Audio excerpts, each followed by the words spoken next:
and I made him watch.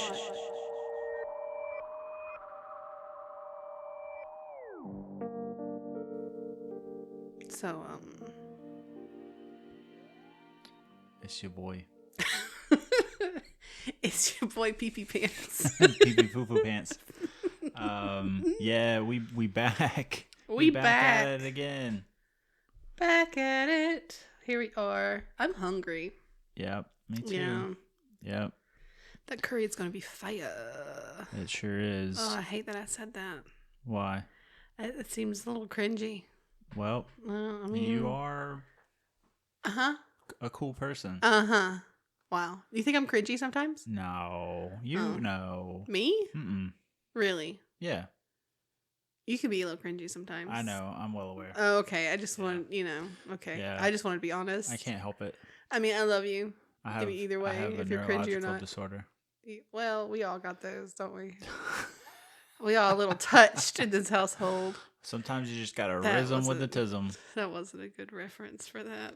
No, No, was it? no. Anyway, hello and welcome back to And I Made Him Watch, the podcast where I make my husband watch something he's never seen before. I'm your host, Dani Page, and here with me forever and always, a man hanging on by a thread, my husband and filmmaker, Troy Allen.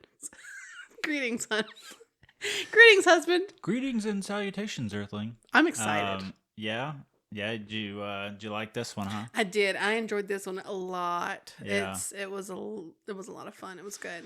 Yeah, it was an interesting watch for sure. It was a bit of a slow burn for me, Yeah. but it was good. Mm. It was a good movie. So yeah, I'm excited to talk about it also, and hopefully our listeners are excited to listen about it. And let's get into it. I went a little deep into this one because there's so much information and so many different elements that are involved. Mm-hmm. So this one's probably going to be a little longer than our normal, like 45 minutes an hour. So today we are discussing the movie Kwaidan. Kwaidan. I think it's pronounced Kwaidan. It's the W silent apparently. Oh, really? Mm-hmm. Kwaidan. Yeah, it's Kwaidan. Okay. From what I've done research on, some people do say Kwaidan, but it's Kwaidan. I see. Yeah, and it is a movie from 1965. The Japanese classic is divided into 4 segments: the black hair, the woman of the snow, Hoichi the earless, and in a cup of tea. I am excited. Yeah.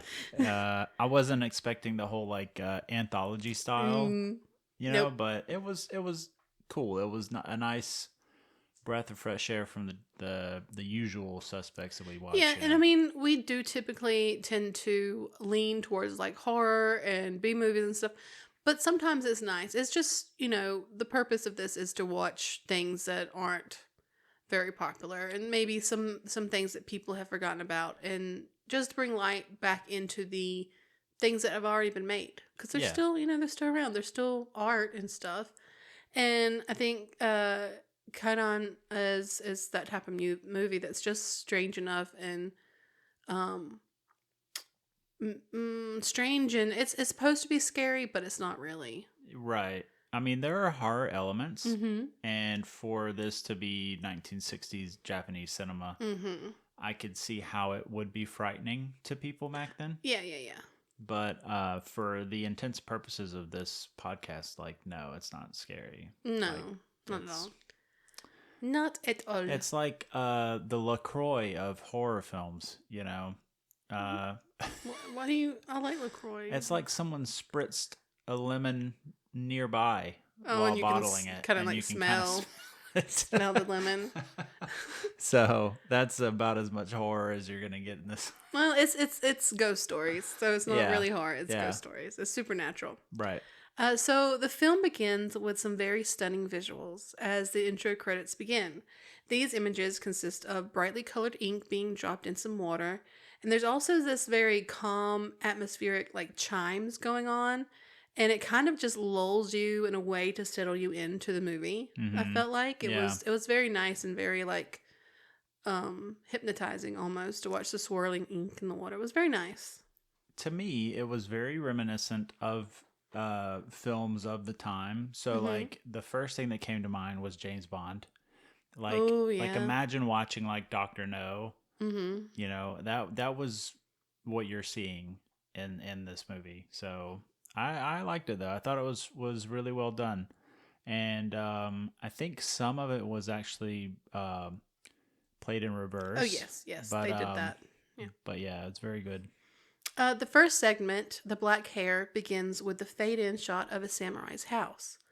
This home is shabby at best. There's overgrown weeds and plants, a broken carriage, and the plaster is missing from the walls. But there, but how this scene is shot is very hypnotic almost. It really plants you into the scene, and the shots are very slow paced and delicate, but dramatic as hell. Hmm. Yeah. The visuals and the camera work are Mm-hmm. really well done. Oh, it's wonderful. Yeah, It's so beautiful. it's like this orchestrated choreography of Mm-hmm. actors, the blocking of the scenes, the cameras, The sets. yeah, the set design, which we'll get into later, was just amazing. Oh yeah, yeah. So We are kind of like swooped into a hallway as we hear the loud and very clear sounds of clacking. And we, as the viewers, are then pulled kind of backwards. The view is then turned and straightened like you're being guided by the shoulder, type of feeling, as we continue to hear these very clean and crisp clacks. mhm. Clack clack clack clack. Mm-hmm.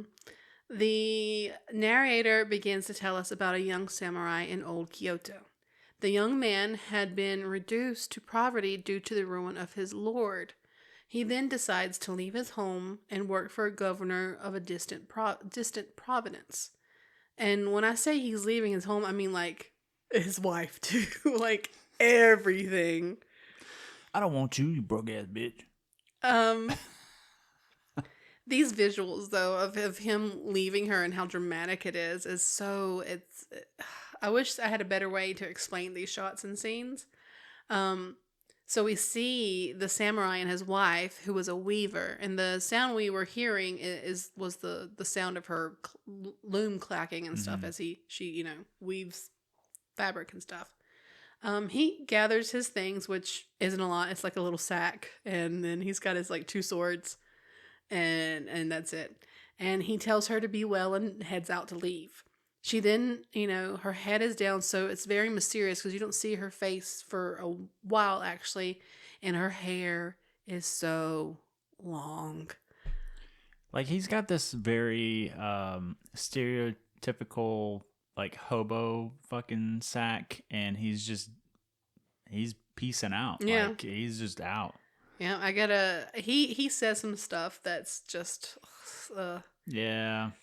she sobs and it makes him stop for a moment just to tell her that a man should rise up in the world, and just a lot of man speak pretty much. He says this line, I can't throw that away for you and rot away in this place." He deserves everything he's about to get, Oh honestly. yeah. He's gonna get what's Yeah. due. Yeah. Um, the grass ain't always greener. Oh no. Oh no, no. That's very Mm-mm-mm. true. That's very Mm-mm. true. She chases after him through the house and throws herself at his feet and begs him to stay. She tells him she'll work harder and be a slave for a better life for him. Ugh, he's not having it and just her off of him like a few times into the ground. And in the end, he leaves. The shot of her slowly getting back up and walking to the gate, though, to watch him just like leave is just it's so beautiful. This movie is very soft Mm-hmm. with its visuals. Yeah.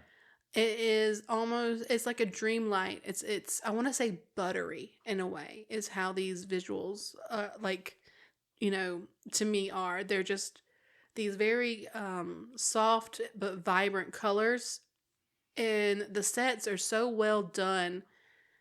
It's like you are part of a fairy tale type of thing. Like you are really interjected into these stories.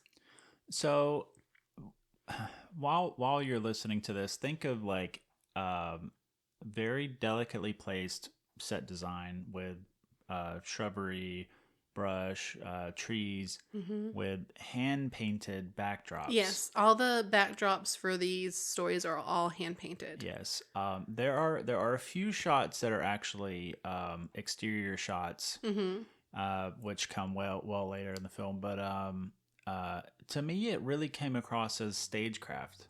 Oh yeah. Like this is not so much for the screen as Hmm. it is for like the stage, you know. So that's kind of how it came across to me. I get that. Yeah, I get that. But the funniest part of that scene was him stopping to put his little fucking sandals on.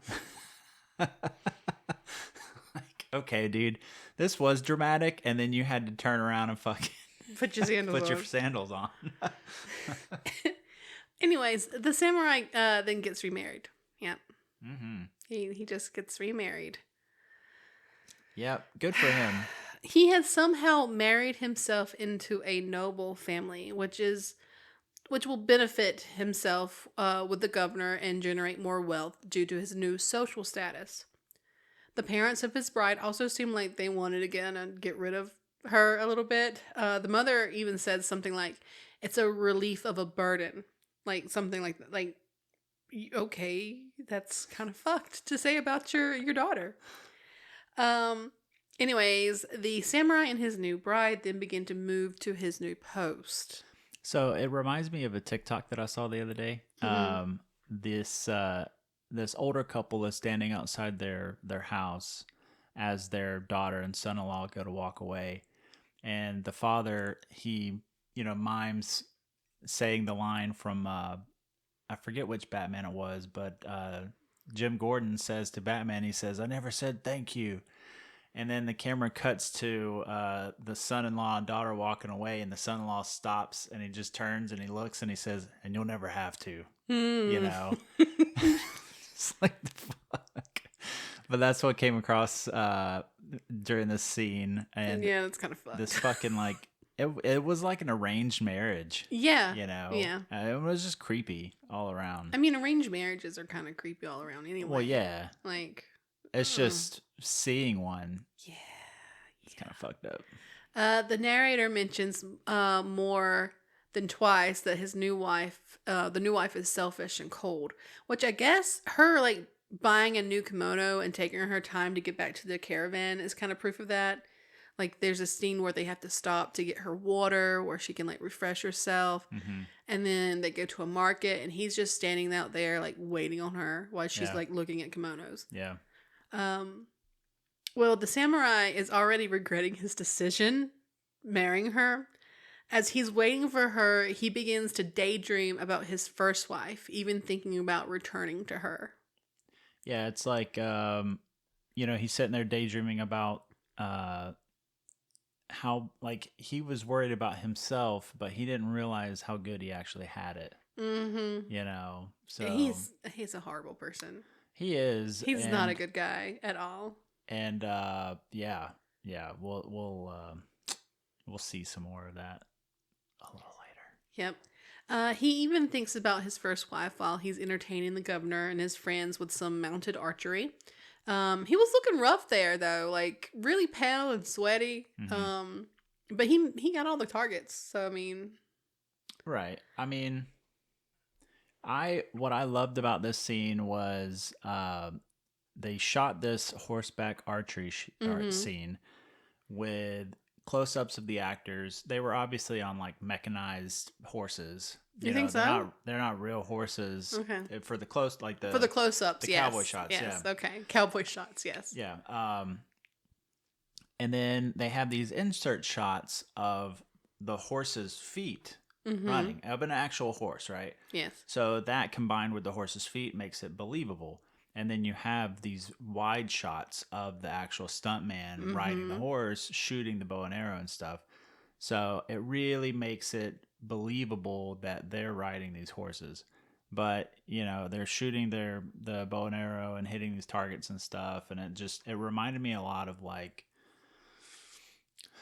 kind of like spaghetti westerns of the time, like Well, I mean, it was the 60s. yeah, So. but like imagine like if like Sergio Leone had directed Seven Samurai or something like that. Like, imagine like a spaghetti samurai movie, I mean, I you mean, I know, guess that kind of like is what Seven Samurai is, kind of. a little bit. Yeah. Well, not to get off on a tangent, but like Seven Samurai was the basis for the Magnificent Seven. Mm-hmm. So there is a connection between samurai and cowboys Yeah, in of that course. regard, you know. So it's pretty interesting. Yeah, I mean it is. It is. I mean, during that time period, you had a theme going on, and people were really into like westerns and like action movies. Hmm. So I think they kind of went hand in hand Right. with that type of feel and action movie. Hmm. One evening, the second wife is bored and dismisses her handmaidens. The wife plans to wait for her husband to come to her, but one of the maidens tells her she shouldn't because the master is still reading. The second wife then finds him asleep on the floor with an open scroll, discarded. She tries to do something kind of cute, actually.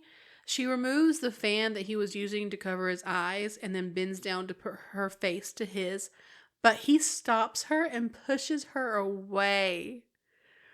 She did not like that. She then slaps him with the fan a few times, calling him an ungrateful wretch, and then he is where he is because of her family. Like, I I don't get the feeling that she is very cold and selfish, really. Hmm. I think she's a daughter from a noble family. She is used to a certain standard and stuff. And she obviously like likes him. She obviously has feelings for him, Hmm. but he tends to, I guess, refuse her. Well, Because I mean, she's waiting on him. She's watching him. Like she goes to him when he's sleeping and tries to be intimate, and he, like rejects her. yeah, I mean, it makes sense when you think about it because he didn't leave his first wife for his second wife. He left his first wife for himself. Mm-hmm. He married his second wife for himself. He didn't marry her for her. No. So when she, advances on him, and obviously she had to have had like an affluent upbringing and stuff. So she's used to getting what she wants Mm-hmm. in the end, anyways. So she gets rejected with her crazy ass eyebrows. And then, Don't make fun of their fashion trends. bro, imagine like you just took some smut and just fucking smeared it on your forehead, like an inch or two above where your eyebrows are, and that's what they look like. But anyways, yeah. So she didn't appreciate being rejected, and then she slaps the shit out of him with this damn fan, not Mm-hmm. once but twice. Yeah. So that was intense, I should Mm-hmm. say. So yeah. So later on, one of the handmaidens comes to the samurai and asks him to attend his wife. He refuses and tells her that tell his wife to go back to her parents. Oof. A few years pass and his term of service for the governor ends, and the samurai then returns to his home to his first wife. Oh, Yeah. The house isn't looking good. It's really run down. And it looks as though there's been like a really bad fire. And after wandering through what appears to be an abandoned house, he hears the clacking of the loom and sees a light in the weaving room. And he finds his first wife at her spindle. okay. Yeah. So breaking this down, okay, Mm-hmm. the house The house. in ill repair Mm-hmm. is symbolic of the relationship that he had with his first wife. Mm-hmm. Obviously, him having neglected that relationship led to the downfall of it, and not to Mm-hmm. mention, like, he wanted something that she couldn't provide. Like, he wanted this like luxurious lifestyle and stuff, and that just wasn't in the cards. Mm-hmm. So he left what they had, and then the rest just went to shambles. And then hearing her and seeing the light coming from the other room, that's that like glimmer of hope Yeah. that she's still there. You know. So what do you think? Um, I think you're right about this. It's very symbolic because even as he is searching through the house. It's not easy to search the house. He's like falling through the floor several times trying to get here. So it's almost like, um, the hard work that's going to have to be put through this. Mm-hmm. And it also could be a little bit of like fate trying to be like, hey, buddy, here's a few solid warnings. here, man. Yeah, try to like, you don't want to go back there. You don't want to see what's back there. Turn back. But she automatically goes into wifey mode. Like automatically, they see each other, and there's like this like kind of moment, and she instantly is just like, she tries to offer him water and food and like to boil some hot water for him, and he's like, don't worry about it, and not to move. He then tells her how horrible he was without her and that he's a fool for leaving. Mm-hmm. They reconcile their relationship, and he love bombs her a little as he strokes her hair, like telling her all these like good things, and he missed her nose and her mouth and her long hair, and they kiss and prepare for the night. Yeah. So I feel like him coming in and seeing her essentially right where he left her was also symbolic of the fact that when he left, her world stopped. Yeah. Like it was just like put on hold, essentially. So it's pretty sad. It is really sad. And then the fact that she was apologetic. Yeah. It's like, you should be like off in this motherfucker, dude. Just fucking.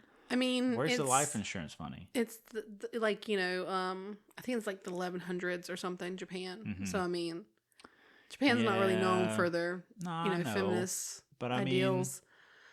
Like just, I mean, would you have? Fuck it. I mean, what is he to you now? He told you how he felt, so fuck it. In the morning, the samurai wakes up with a smile on his face, but it soon fades away as he looks around him. He rolls over to wife number one and finds her aged and withered skeleton. Yeah. Yeah. Bro, as soon as that happened, like as soon as he was coming to and shit. And like, he looked confused.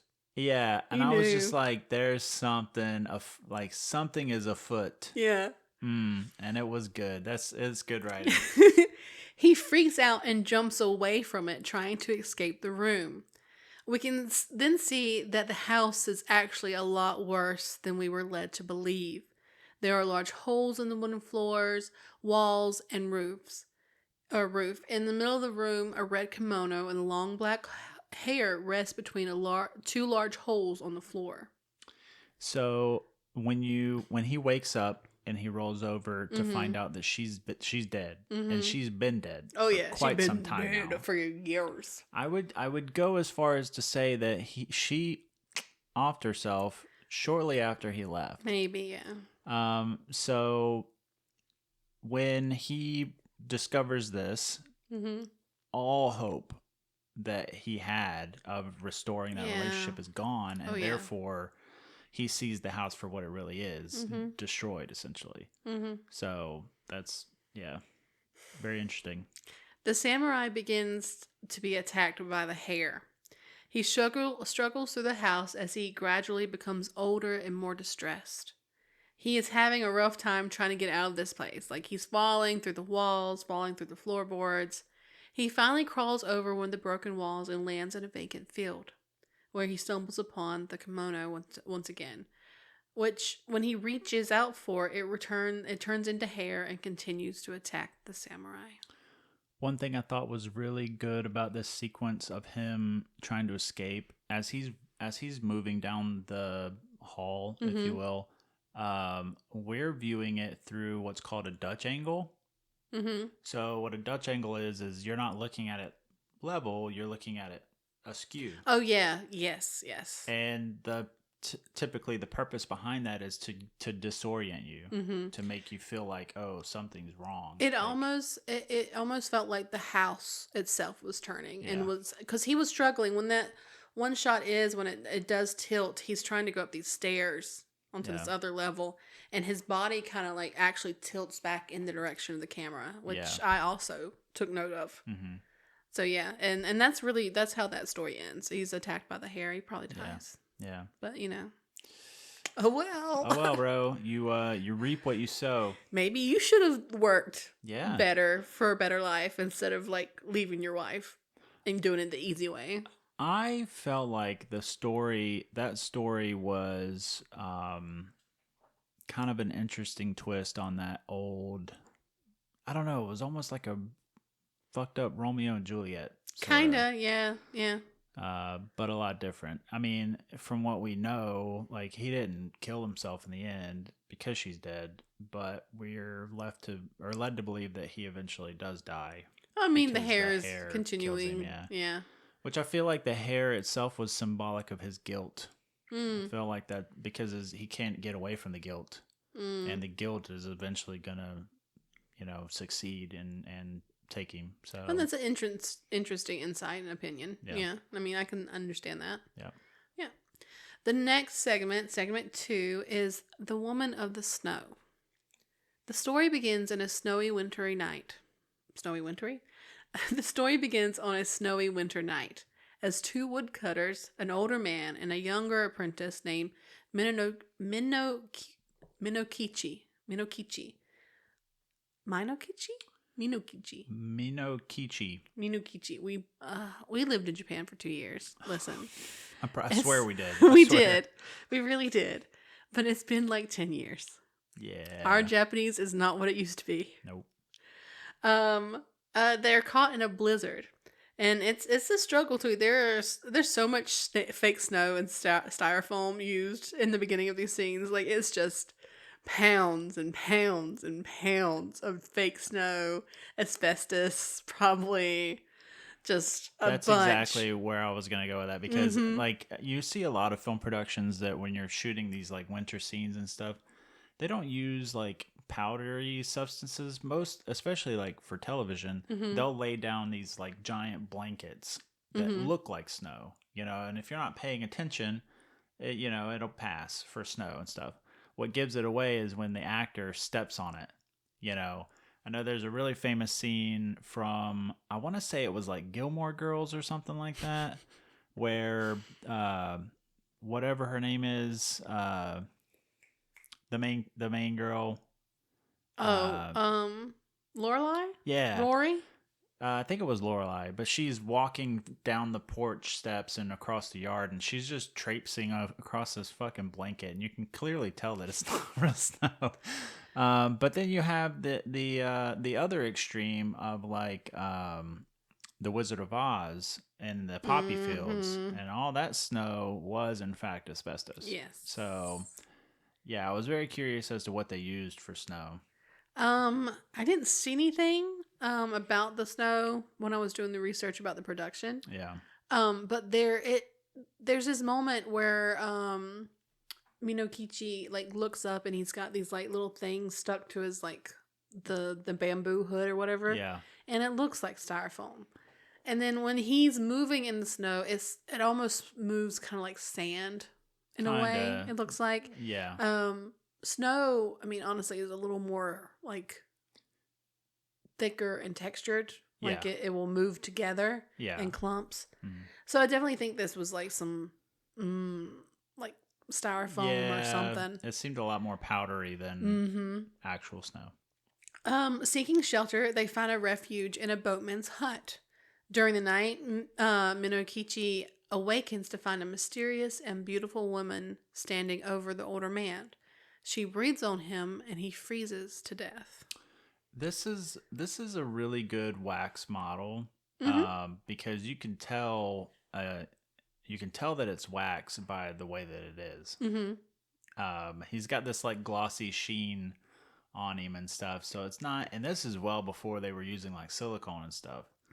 Yeah, it definitely probably was wax and yeah. like maybe wood, glue, aluminum foil, probably. Yeah, but it was still really well done. Oh yeah, it was really good. Well done. It looked good. Yeah. The snow woman spares Minokichi, remarking on his youth and beauty. However, she warns him that if he ever tells anyone about what he witnessed, she will kill him. These shots of the snow woman and him like together in that blue light makes like I was like freezing, man. Yeah. Like it's so cold. Yeah. They did a really good job with the atmosphere. Mm-hmm. Yeah, it almost makes you feel like some of the shots seem like they were monochromatic and stuff, but Mm-hmm.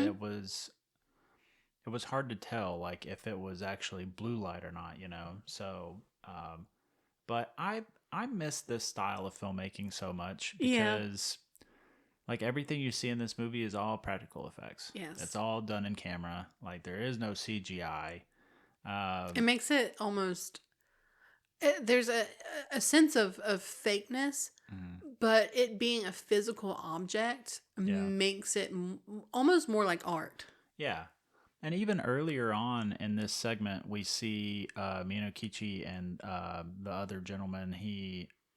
They're walking through the snow and stuff, and then the Mm-hmm. backdrop, which is painted, Yes, obviously. it's one of the painted ones. Yeah. Um, the I want to say it's the moon, or could be a star, or whatever. Like it's painted to look like Like an an eye. eye. Yeah, there's lots of eyeballs, like Yeah, eyes in this one. Like she's watching him already. yeah, That's that. yeah. Yeah. Very creepy. Mm-hmm. Minokichi returns home, but it's kind of a bit of a catatonic state for a while. But after a year, he starts to feel like himself and begins working again. One evening on his way home, he crosses paths with a young woman, Yuki, who is on her way to Edo. Endo? Edo. Edo. Edo. Because her parents have died. After a very romantic walk and some small talk, Minokichi invites Yuki to stay at home with him and his mother. I also wanted to point out the woman in white. She reminds me a lot of the second wife from the first segment. Mm. Just her facial features and everything.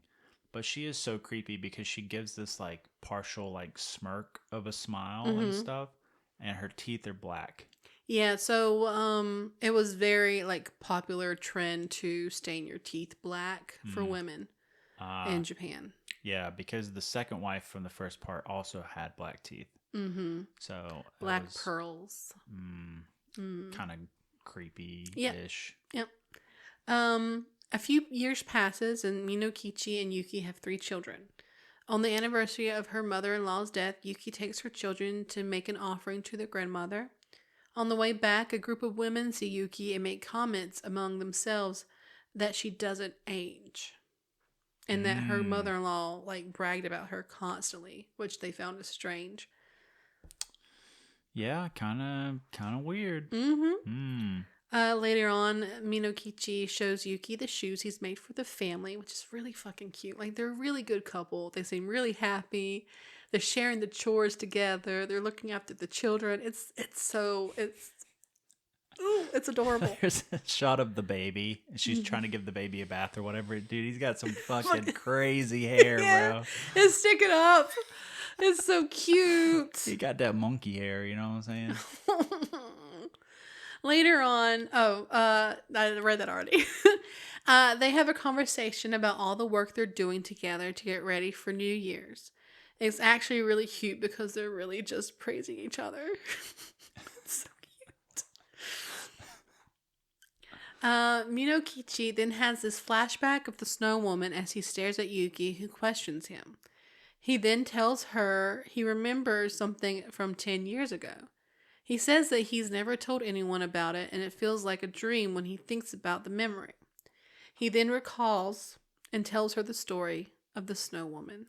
So my question is Mm-hmm. why would he tell a woman who he has kids with, Uh-huh. but he also sees the resemblance between her and the snow woman. Dude, movie magic. And he's just like, fuck it. I'll tell her. Yeah. You know, because that seems like the right move. Well, he trusts her. Like they have a very well connected relationship. It seems, you know. So I think he trusted her enough to tell her, and he like after 10 years, you know, sometimes your memories, especially if it's like a very traumatic thing, sometimes your memories don't seem real. Mm-hmm. Some ways, sometimes. Yeah. So I mean, it you know, he didn't think it was really real anyway. Probably. Yeah, I mean, I could see that. Yuki tells him that it wasn't a dream and confesses that it was her. And she's upset that he broke his promise to never tell anyone. So outside the house, a snowstorm begins, distracting Minokichi, and when he looks back, Yuki is transformed into the Snow Woman. She slowly approaches him, but then runs past him where the children are sleeping. She says, if it weren't for the children, I would have killed you. It's like, bro's about to get fucked up for telling the woman he told he wouldn't tell anybody about the thing he said he wouldn't tell nobody about. Yeah. Yeah. What the fuck, bro? You know, Folklore logic, man. Folklore logic. You done messed up, AA Ron.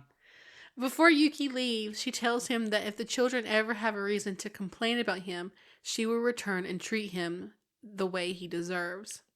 She then turns transparent and runs off into the snowstorm. Minokichi grabs the shoes he made for Yuki and places them outside for her. He then breaks down inside the house, and we watch as the snow covers Yuki's shoes. I was like, okay, I have questions. Mm-hmm. How do you have children with a woman who then turned out to be a ghost? She's a yokai. Okay. Or Yurei. One of the two. Okay, but I mean, is that... she's not a ghost. She's a spirit. Like, she's a restless spirit, demon, entity type of thing. So she's like a succubus. Oh, well, I don't think she feeds off of his sexual, energy or anything like that. I think she's just a spirit, a demon. But then I was like, well, wouldn't the children be like half ghosts? Maybe. Like mixed ghost children? Genetics are crazy, man. Yeah. I just don't know. Again, she's not a ghost. She's not a dead person. You know what I mean, though. Yeah, you know what I mean. There's a difference between a ghost and a spirit and, like, demons and all that stuff. I'm just saying, like, I'm not faulting the dude for wanting to clap some ghost booty.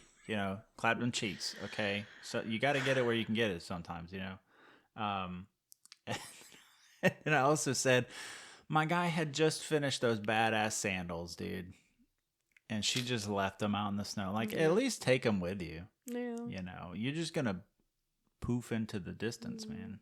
The third segment in this movie is called Hyochi the Earless. It's Hoichi. Hoichi. The dude said it like 20 million times. Hoichi. The next segment, the third, is called Hoichi the Earless. This story begins with a reenactment of the tragic battle of Dan no Ura, a famous naval clash between the Taira and Minamoto clans. I think that's right. No, I thought it was the fuck. What was it? It was like there's different names for them, but the same thing. Like, I think the Taira and the Minamoto clans are like the older names, and then the Genchi and Hiki are the older ones, or the newer ones is something like that. But they're the same thing. Okay. The same thing.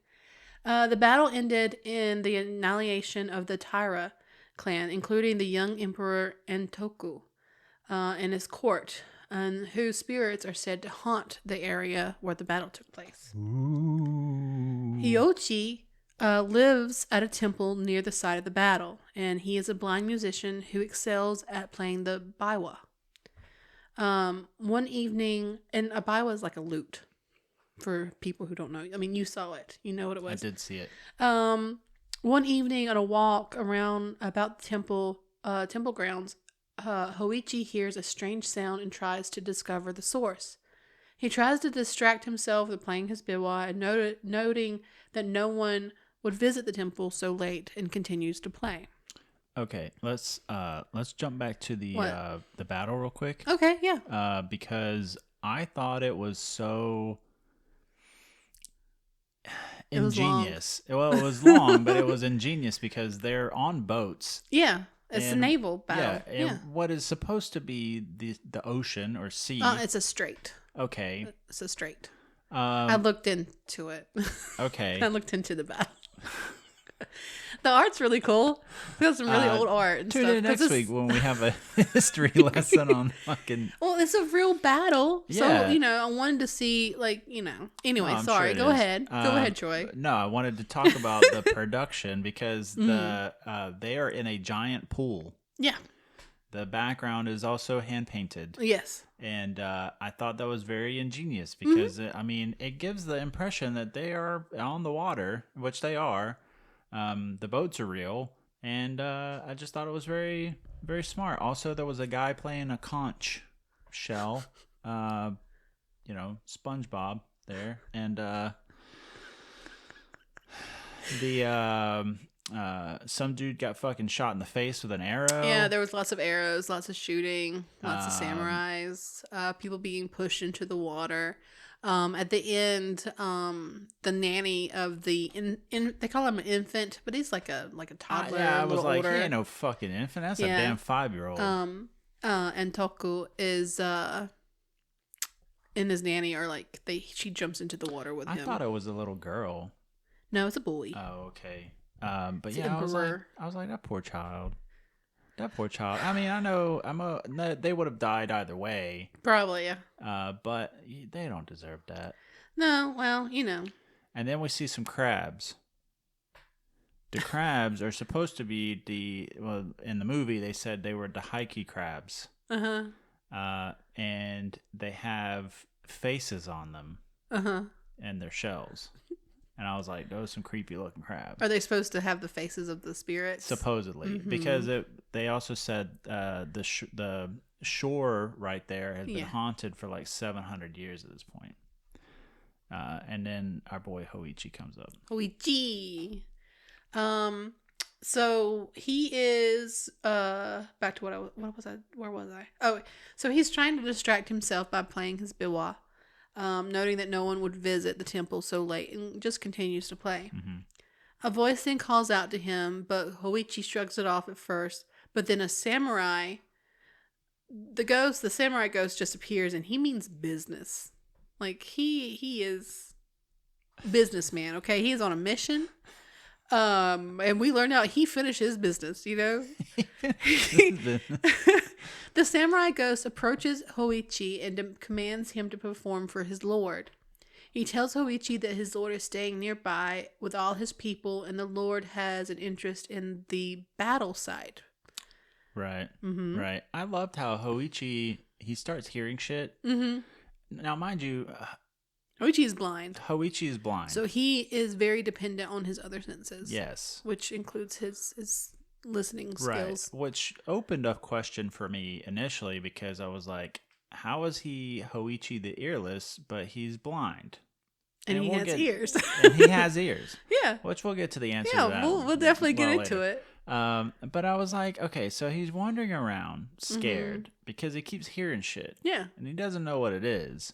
But his first inclination is to pick up his little guitar thing and start jamming out. Biwa. And just start jamming.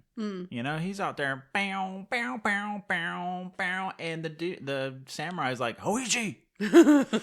Hoichi! Listen to me, Hoichi! Hoichi's just like, bow, bow. And it's like, bro, pay attention, dude.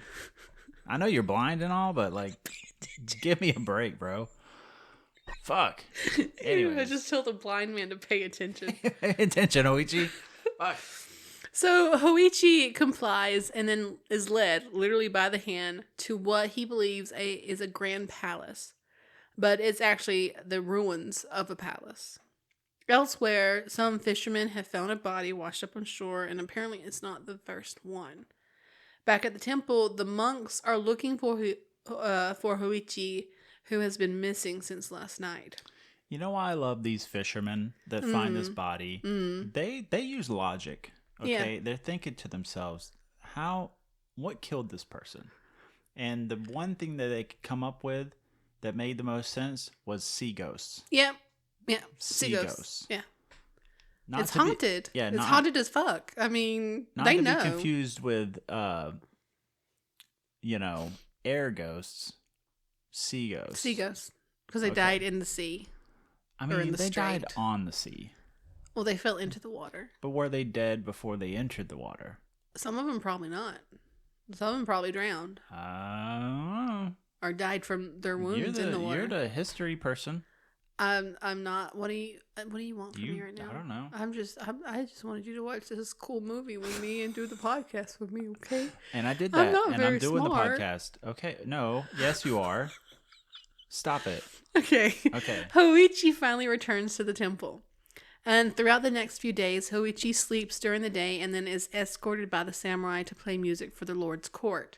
The monk and the other staff worry about him, and Hoichi begins to look a little pale and sickly, which is a common recurrence for ghost stories in this movie. It's Yeah. like, as soon as you know or see a ghost or interact with a ghost, pale. Yeah. I even put my boy Hoichi looking kind of pasty. He's looking like a damn glazed donut out here. What was I gonna say? I don't know. What were you gonna say, Troy? Oh yeah, I was like, imagine having a fucking samurai as a seeing guide dog, like a ghost samurai at that. Man, don't fuck with me. Don't fuck I don't know with if me, that dude. would be very reliable. Because what if he like walks through a wall? Nah, he wouldn't do that. He wouldn't do that.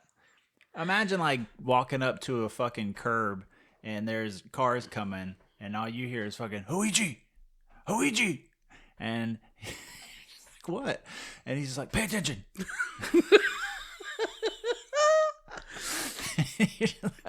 You know I'm blind, right? You do know that, right? Okay.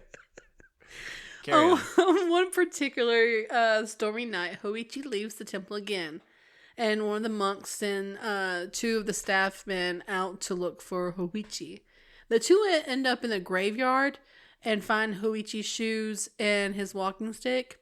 And then suddenly the storm clears and they venture further into the graveyard looking for Hoichi, who is now performing for the dead emperor in his court. Bro, Hoichi is a damn rock star. Dude. Yes, he is. He's got talent. They out there front row center. Like, imagine being so good at a talent or skill that ghosts are like, yeah, you gotta come, you gotta perform for us. This bitch is sold out. Yeah. Like, they got nosebleeds up in these fuckers, dude. They out there with the damn lighters lit up. Hoichi performs the story of the Battle of Dan no Ura for the ghosts, calling ghosts from both sides of the battle back together. The two men searching for Hoichi interrupt the performance, and the ghosts fade as Hoichi finishes the story. They then have to drag Hoichi back to the temple. Because all this time, because Hoichi is blind, if we haven't mentioned that, he thinks he's performing for royalty. So imagine, like, being interrupted for like performing for royalty and having to be like dragged away, because I mean that's famous people. That's like a big honor. Now, to be fair, he was in fact performing for royalty. True. But unbeknownst to him, the said royalty was dead. Yeah, they did. But yeah, I mean, I don't know. Like he just didn't know. Like, how do you? I get you're blind, but like you have 4 other senses. You know, like. You know, when he grabbed your hand to lead you out there, was it like cold and clammy? Also, how was it physical that he could hold your hand? I don't know. Like, well, it's a ghost. In the great words of Danny Page, it's movie magic.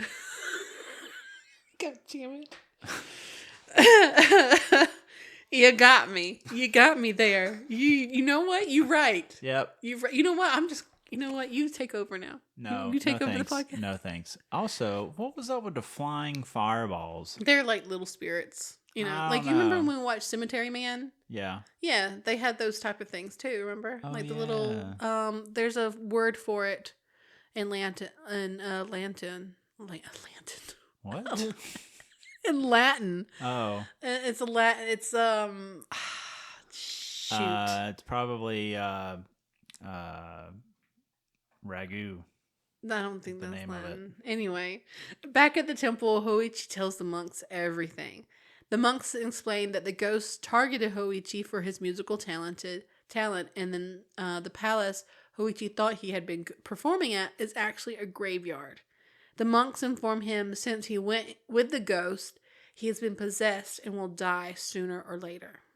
Yeah, you done fucked up now, Hoichi. I mean, imagine, I feel like Hoichi could go on tour. Like, he could at least open for, like, You're just Hoichi's Metallica #1 or fan something. now. Yeah. Yeah. Okay. Hoichi, will you sign my tramp stamp? No? Okay. The monks decide to try and purify Hoichi and begin the ritual to try to save him from the ghost. To protect him, the priest and his acolytes cover Hoichi's body with sacred sutras, written characters intended to ward off evil spirits. The monks tell Hoichi that the ghost will come back, but do not answer. Like, he's not supposed to say anything. Yeah, do not talk and do not move. Hoichi is tatted up, dude. Mm-hmm. Like, Hoichi is turned into a bad boy. Mm-hmm. Like, I like to say his name. I like to say Hoichi. Hoichi. I mean, they're gonna have to beat the groupies off of him. You know? Yeah.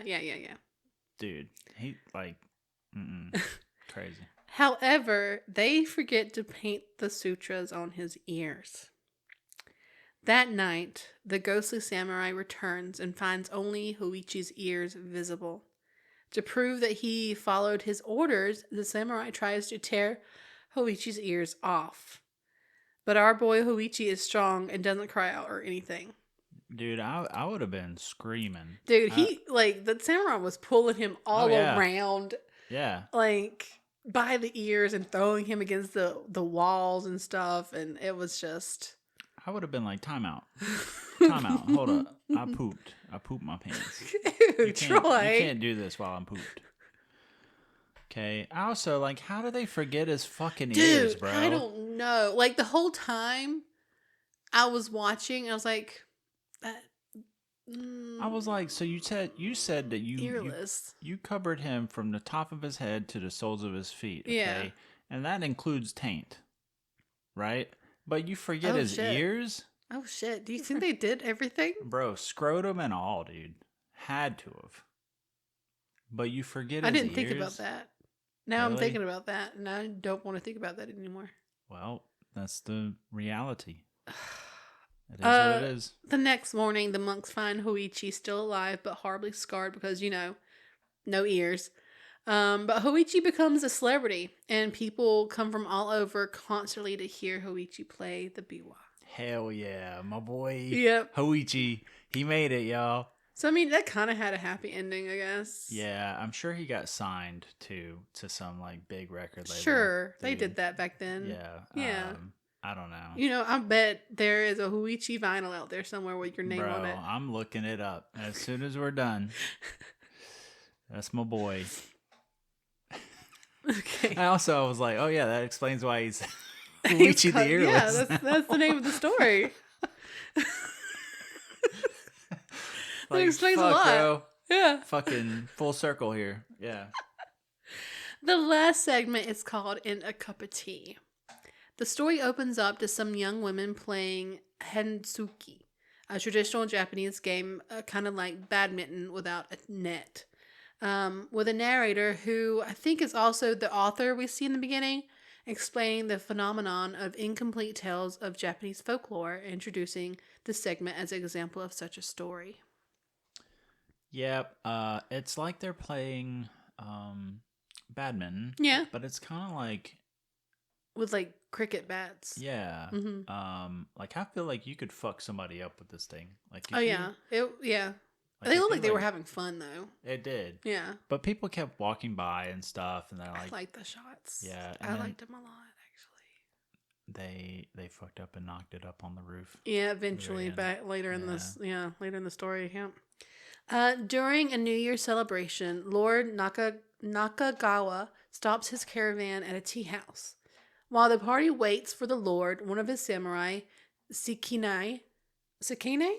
I don't know. I didn't catch his name. Sekine. Pours himself a cup of water. It says tea in the title, but it's water. Okay? It is water. As he goes to take a sip, he sees a face of a man reflecting in the water.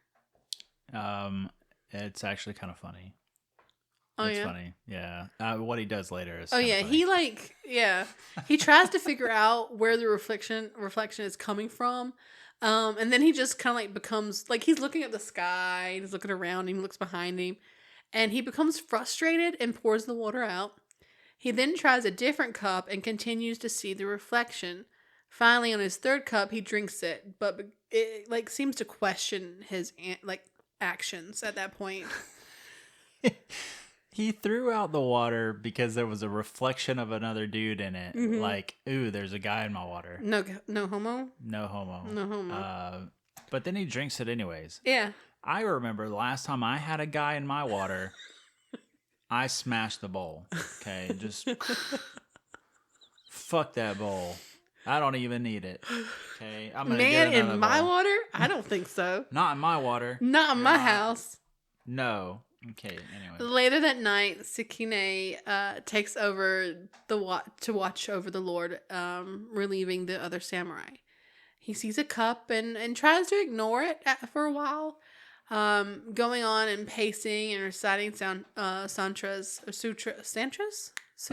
Santras. I just said this word. Just Sutra. sutras. That doesn't sound right anyway. I hate dyslexia. He then hits the cup, making it fall to the ground, and a man suddenly appears in front of him. Surprise, it's the man who was in his cup.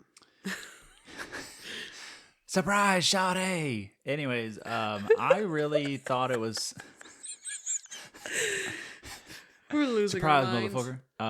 I thought it was so funny because we're getting so many close-ups of the actors and stuff, and you can clearly see where their wigs are glued on and stuff.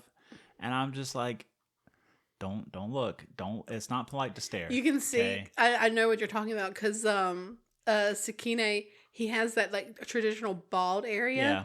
but you can see where the cap kind of becomes darker. Yeah. Where his hair actually is under the cap. There's that, and like right along his sideburns, you can see where it's kind of they like plastered it with makeup and stuff, and it's just Yeah, it happens. The mysterious man introduces himself as Haine Shikibu. He claims that they met earlier that day, but Sakine isn't connecting the dots, and then is reluctant to admit that he's the guy from the cup, and then he remembers who Hine is. Hine claims that Sakine should remember him because he had done him a great harm. Sakine then charges the man, but he disappears like every time. Every time he tries to get a hit on this guy, he's like whoop, whoop, whoop. Yeah. See, Sakane. Sakine. Anyways, he's not very bright. No, he's not. He's very much action before thought. Yes. Fucking, it's go, not cry. Mm-hmm. You know, so. Hine escapes Sakine.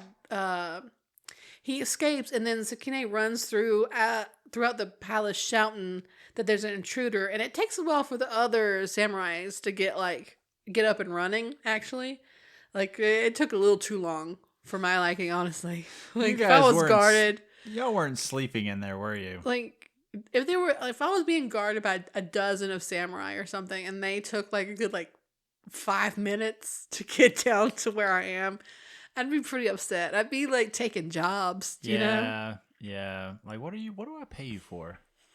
For real. After searching the castle grounds, they don't find anyone trying to escape, nor has anyone been seen coming and going from the castle. And they kind of brush Sakine off and make fun of him. Like, yep. Dude's crazy. He is. He's very crazy. Later that night, Sakine has trouble sleeping and is brought a cup of tea by his sister. A servant then interrupts their conversation because they have visitors, which is strange because it's very late at night. Sakine then grabs his katana and heads out to find who the mysterious visitors are. At the entrance of the house, 3 men wait for Sakine and tell them they are servants of Heine. They're there because Sakine wounded the master, and Heine was so hurt he had to go to hot springs to tend his wound. They then tell him that When he's better, he'll be back to avenge himself. And Sakine then jumps at the men trying to attack them, but they all disappear. It's like, I don't know why you keep swinging, dude. Like, they're gonna just fucking poof and vanish. Dude, But he's not smart. He's he's like, not a very smart man. I would say, if him and Forrest Gump were in a fucking decathlon or whatever, like Gump all day. Yeah. Yeah. Yeah. The men reappear inside the house, and again, Sakine tries to attack them, and they disappear. He grabs a spear and slowly approaches the trio, forcing them back into the courtyard. The fight continues as Sakine tries to fight the disappearing and reappearing men. Yeah, he's just going ham with his fucking spear, dude. And honestly, a few times, Yeah. he gets pretty close. He is then able to successfully kill all three men, but kind of loses his mind in the process as all three reappear completely fine. But the narrator then tells us that's how the story ends. Yep, he done lost his marbles, fell off his rocker. Any other multitude of Yeah, he's crazy. euphemisms. He's cuckoo for Cocoa Puffs. Oh, nice. Yeah. Yep. At the narrator's house, his publisher arrives looking for him. He picks up and begins reading the unfinished tale, but is interrupted by the housekeeper screaming and throwing a kettle to the floor.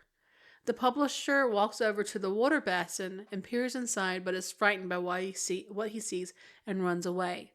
We then zoom in and down to see the author trapped inside the water basin.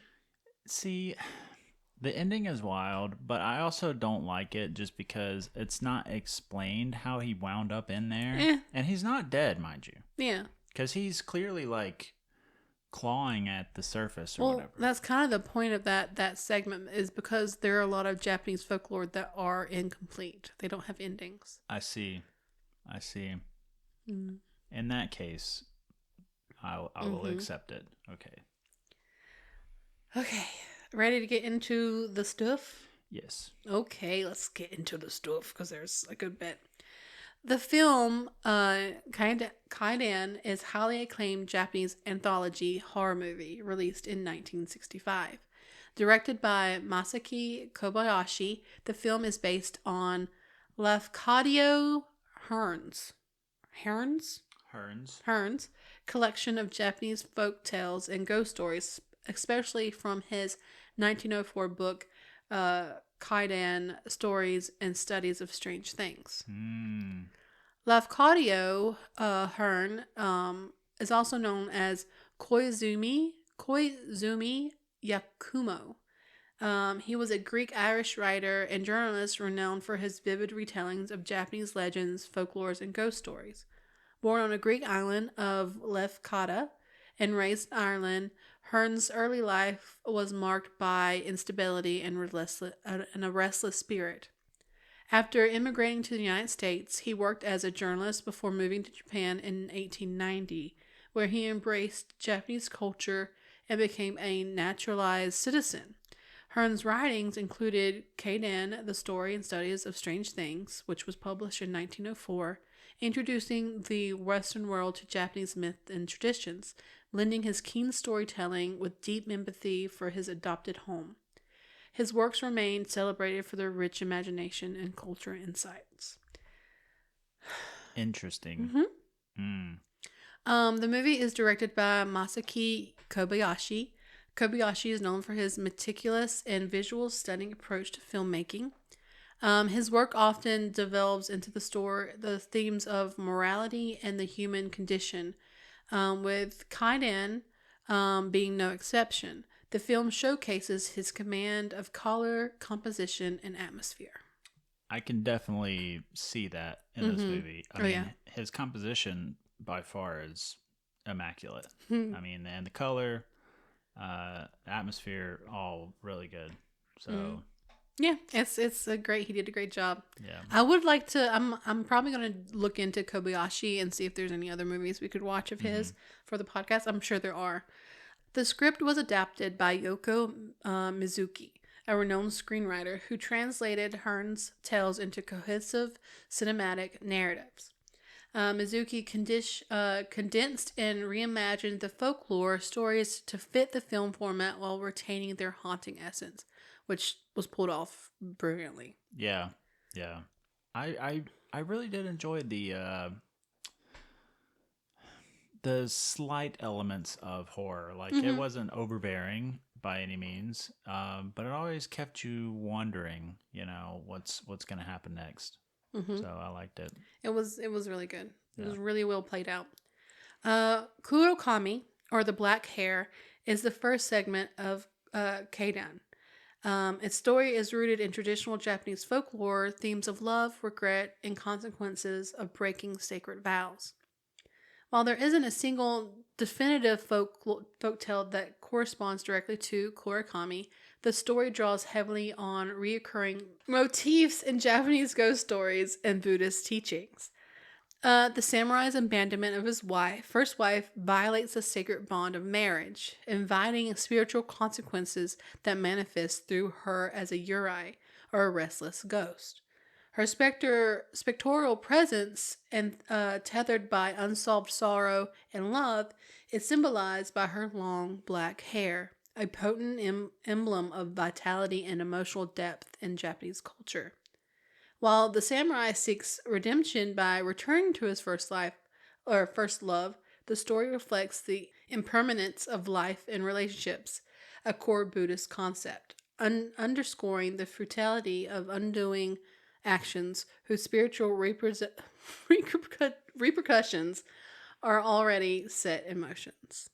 Sorry. No, you're fine. Also, like that's a lot of the same stuff that, we were seeing Mm-hmm. as we watched it. I mean, the whole impermanence of life and relationships, he had already undone everything. Yeah. So, I mean, I mean, you really hit the nail on the head when we were discussing it, when we were going over that. yeah. I just wanted to like really get into the themes and everything.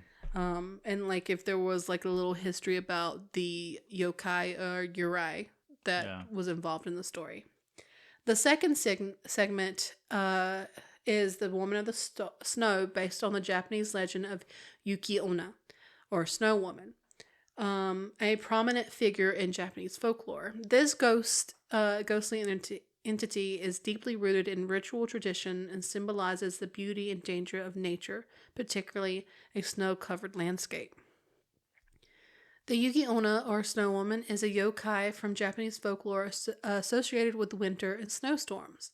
Often depicted as a tall, ethereal woman with pale, translucent skin and long black hair. She glides through snow without leaving footprints, embodying both the beauty and peril of the natural world. Her tales, passed down through oral tradition, highlight themes of fatal encounters, conditional mercy, and fragility of human bonds, as she spares or punishes based on kindness or betrayal. In Kwaidan, she spares the woodcutter's life with the condition he never reveals their encounter, only to vanish after he breaks his vow.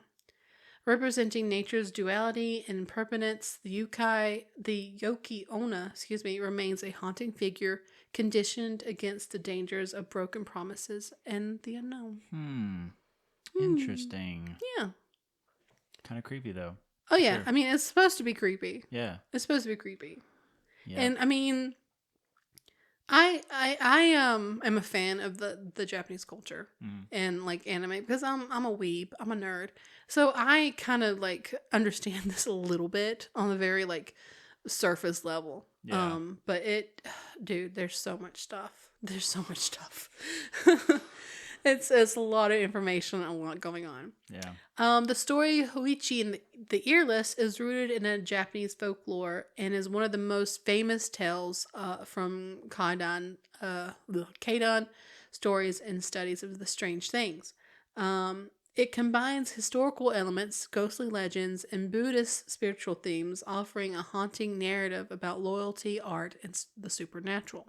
Ooh. The story of Hoichi the Earless is steeped in a theme of art, spiritual boundaries, and the consequence of interacting with the supernatural.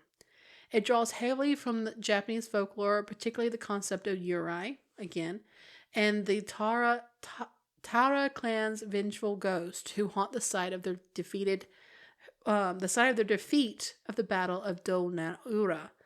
Um, Huichi, a blind musician, becomes bound to a spectral realm through his music, which transcends life and death, connecting him to the spirits.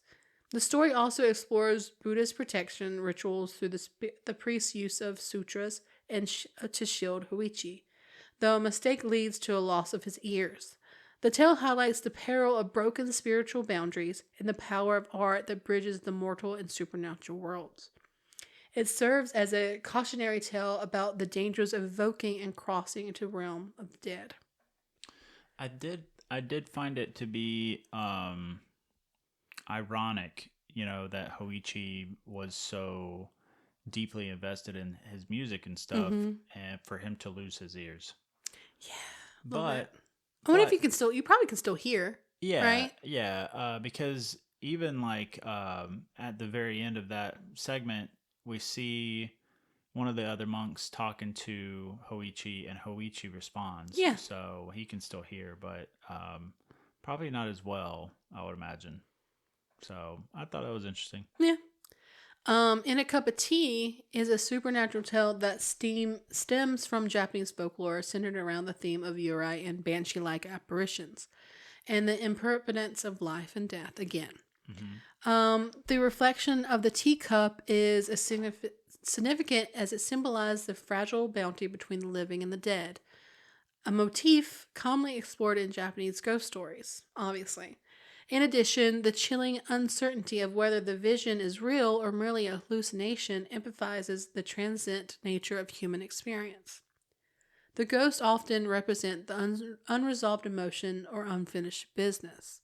The story is an eerie reminder how spirits can suddenly invade our world even in the most ordinary moments. Spook. Hmm. The film was produced by Toshiro Mifune, I think, Hmm. who also starred in the film and is known for its exceptional cinematography and unique style. The production design is notable for its deliberate use of vivid colors, intricate sets, and stylized lighting, all of which contributed to the otherworldly atmosphere. The cinematography by Kiyomi Kuroda utilizes wide shots and bold visual compositions to enhance the ethereal and dreamlike quality of the tales. Which was very well done, I might add. I mean, I told you, like I was like maybe 5 minutes into the black hair, and I was like, Troy's gonna love these dude, visuals because it's so good. It's so beautiful and dreamlike. And like I said, the word buttery comes to mind because it yeah, looks as though you could touch the scenery and everything. It would just like hmm, melt yeah. type of thing. The film was made with a relatively high budget for this time, around 320 million yen, which is roughly about 2 million US dollars currently. Okay. And it showcases Kobayashi's artistic vision of Japanese folklore.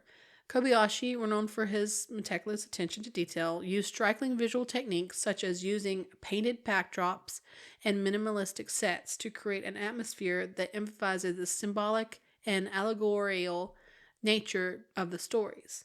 This was a departure from one of the more conventional filmmaking methods, and it contributes to the film's distinctive aesthetic. He also, when they were filming, he had two sets set up, and he would have to go back and forth between the sets. Hmm. Also, each story symbolizes a season. The first one is spring. Obviously, the woman snow is winter, and then Hoichi, the earless, is summer, and then in a cup of tea is fall, I do believe. So they all symbolize the seasons. Hmm. The music for Kwaidan was composed by Toru Takematsu, a renowned Japanese composer known for his avant-garde style. I love the music. Takamatsu's score is haunting and atmospheric, blending traditional Japanese instruments with modern sounds, which perfectly complements the eerie tone of the film. I loved it. The music is just so perfectly placed and timed within these stories. It really does set the atmosphere and just made it just 100% better, I honestly. I also thought that the score was really Mm-hmm. well done. And not just the score, but also the sound design for the Mm-hmm. film. A lot of the sound, like the production sound, was taken out, and then they would have recorded after the fact or done like Foley Mm-hmm. after the fact. Especially when we see in the black hair him falling through the wall and stuff like that. That wasn't done. That was Yeah. not production sound. That was Foley and stuff after the fact. But even in The Woman in the Snow, while they're in the ferryman's hut or Yeah, the whatever, Boatman's Hut. Yeah. the sound design in that is creepy, Mm-hmm. very creepy. So it was really well done. Oh, also I read the Yuki Onna. Mhm. Another thing for them is the reason they kept doing shots of icicles.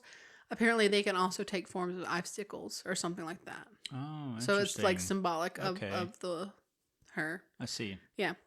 The film was produced by Toho Company, one of Japan's major film studios, and was well received both domestically and internationally, garnering critical acclaim for his artistic merit. It went on to win the Special Jury Prize at the 1965 Cannes Film Festival and established Kwaidan as a classical of Japanese cinema. The film remains a landmark in the horror genre, distinguished by its poetic, artful approach to ghost stories and its exploration of spiritual and the supernatural world. I also I haven't done any research Mm-hmm. obviously, but I also saw that the film was nominated for an Oscar. Yeah, So I don't know which Oscar, but yeah. Anyways, I thought that was pretty cool. yeah, So yeah. So, what did you think? I would give it It's an 8, at least for yeah, me. I was like an 8 or a 9 Like, I just would on the watch this movie visuals. again. Oh yeah. Yeah. Just on the visuals alone, it was so beautifully So choreographed beautiful. movie. It's a brilliant movie. It's Yeah. lovely. So And I feel like it's one of those movies that you can watch over and you'll like spot something or notice something new every time you watch it. right. The Right. details are just unbelievable. Yeah. Yeah. Cool. Yeah. So next week, Mm-hmm. what are we watching? A movie. Cool. Got it. We also started a rewatch of all the Terrifier Yep. films. We gotta finish that. We are halfway through with that, so we're gearing up for that intermissions episode. Yeah, and that basically wraps things up here. Thank you for tuning in to And I Made Him Watch. Oh, don't expect an episode of the week of that we're gone because we are actually going to be out of town Right. the 19th through the 22nd. So that 21st, that Wednesday, we're probably not going to have, or that Sunday, sorry, probably not going to have episodes because we will be out of town and we have to do some business. Just a heads up. Yeah, I'll make a post about that. Yeah. If you enjoyed this episode, don't forget to check out our other episodes where we dive into more eerie and thrilling films. You can find us on Spotify, YouTube, or anywhere else you get your podcasts. Stay connected with us on social media. Follow us on Facebook, Instagram, and Blue Sky for updates and behind-the-scenes content. For more information and to explore our full episode library, visit our website at www.andimadehimwatch.com. You can also read our bios there. We also have an article from Voyage LA. Yes, we You do. can read on there.